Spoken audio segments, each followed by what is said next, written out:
গালিয়া flotilla যেটা হলো, এখানে যে বর্বরতম হামলা হয়েছে, এই হামলা তো আসলে প্রতিবাদ জানানোর ভিন্ন কোনো ভাষার দরকার নাই।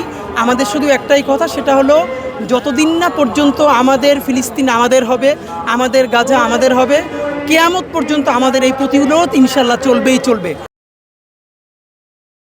আমাদের পূর্বপুরুষ যেই প্রতিরোধ করে গেছে সেই প্রতিরোধ এখন আমরা করব, এবং চূড়ান্ত বিজয় আল আকসা আমাদের না হওয়া পর্যন্ত।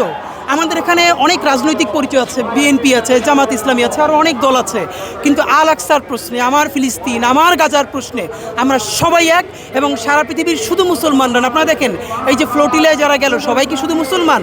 আমরা বলতে চাই মুসলমান থেকে শুরু করে সমস্ত ধর্মের যারা জুলুমের বিপরীতে আছেন, যারা মাজলুম, তারা সবাই মিলেই আমরা জেরুজালেমকে আমাদের বানাবো এবং স্বাধীন করবো।